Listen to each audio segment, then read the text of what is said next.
scent freaks, welcome. So I went and I did it. I purchased Venom of Love by Navitus, this, I don't know, very hyped up new fragrance. I actually had a subscriber reach out and say to me that she was very disappointed by this scent. So Eve, I'm so sorry. I was online, I saw the scent notes, and I just remembered your voice in my head saying don't do it, but I did it. So I blind bought the fragrance, and I think I have some interesting thoughts. Guys, if you love fragrance just as much as I do and you enjoy hearing me talk about it, don't forget to subscribe, hit notifications, and like this video. It really does help to support my channel. Okay guys, so here it is. For those of you who have purchased it, you already know the drill, or pretty much any Navitus fragrance. I did have a recent fragrance purchase from Navitus, and it was another blind buy Chocolate Queen. While I did definitely enjoy a lot about that fragrance, it wasn't really a love at first sniff for me. This is the box here. I love the design of these boxes. They look absolutely luxurious and beautiful. You have a card at the back with the name of the fragrance as well as the scent notes. It's just beautiful presentation. And the bottle itself, it's this matte black, sexy looking design. I love the bottle. I think it's beautiful.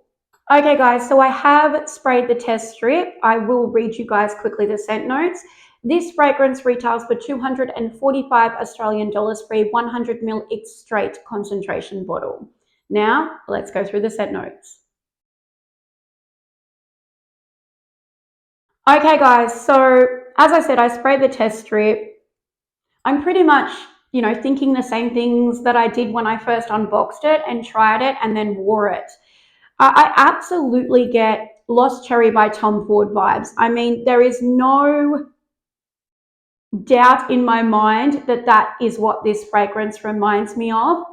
It also has a medicinal quality that unfortunately cherry fragrances tend to have. It must be the ingredients they use to simulate cherry, but it smells like a medicinal, medicine-y type of cough syrup cherry. It actually reminds me of a childhood medication that I used to use being an asthmatic called Newlin. For those of you asthmatics out there or have tried Newlin, that's what this smells like to me. It's definitely darker, moodier. It's almost brooding, whereas Lost Cherry is a lot more lighter. It's a lot more friendly, I would say. This one definitely screams to me evening. It's rich, it's intense. And I find this fragrance to be a lot sexier than the original Lost Cherry was.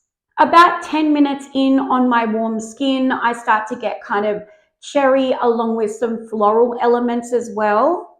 There is also some nuttiness to the fragrance, but I will say I don't get a lot of it. It does shine a little, but honestly, I expected more nuttiness in this scent. Unless I knew that it had, almond in it, I wouldn't be able to smell it and say, geez, I really get a nutty fragrance. So for those of you who don't enjoy overly nutty scents, I wouldn't worry too much. While it's there, it's not overbearing in any way. So as I mentioned earlier, there is a lot of buzz and hype around Venom of Love right now. And like I mentioned earlier as well, the subscriber who reached out and said she was disappointed, Eve, I'm going to have to agree with you, girl. I was a little disappointed by this fragrance.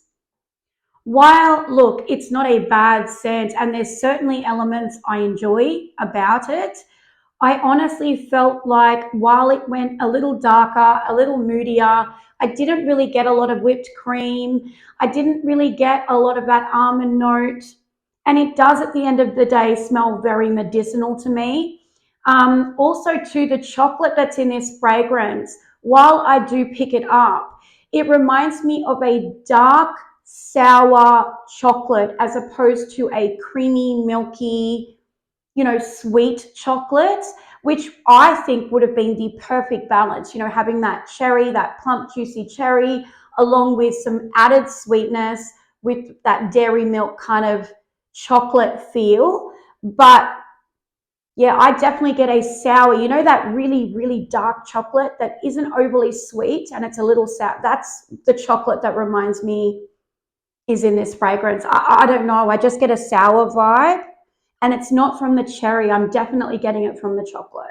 So when I mentioned that medicinal quality that, I got from the cherry, it isn't just this fragrance that I get it with. I get it with a lot of cherry fragrances. It almost reminds me of like a plastic chemical kind of cough syrup. And I don't think that that's, as I said, exclusive to this cherry fragrance. I get it a lot. I don't know why that is, but it's definitely there, and it's quite medicinal to my nose. I will say that I definitely enjoy the dry down phase of this fragrance much more than I did the initial spritz. And probably for the first hour to an hour and a half. I've actually had a recent purchase too, as I mentioned at the beginning, with Chocolate Queen. And while I would probably say I actually preferred that fragrance over this one, I still had issues with that scent as well. But it did take some time on my skin for Chocolate Queen to get where I wanted it to be. And it's the same as this one. Look, it's nice. It's okay. That would be the word that comes to my head. Is it a bad cherry scent? No, I don't believe it is. There's actually many parts to it that I do really enjoy, but I was not blown away by this scent. With all the hype out there about it, I don't know what I was expecting, but it isn't what I got. So, scent freaks, that is my quick little review on Venom of Love by Navitus. For those of you guys out there that have tried this scent or own it maybe, please let me know what your thoughts were in the comments below. I would love to hear them. Whether they're different to mine, that's the beauty of fragrance. We all smell things differently. I will also like to add that I know sometimes, just like me, I bought into the hype and I blind bought a fragrance essentially that I'm not overly happy with. So guys, don't blind buy. No matter what the hype is out there, no matter who's telling you how great it is or not, whether it's me or somebody else, always try to sample first, because we all perceive scent differently, like I said, and we all like different things as individuals. This was an occasion where I certainly don't dislike the fragrance, but I probably wouldn't have purchased it had I smelt it or sampled it previously. Thank you so much, scent freaks. I love and appreciate you all, and I hope to see you next time. Take care, guys. Bye-bye.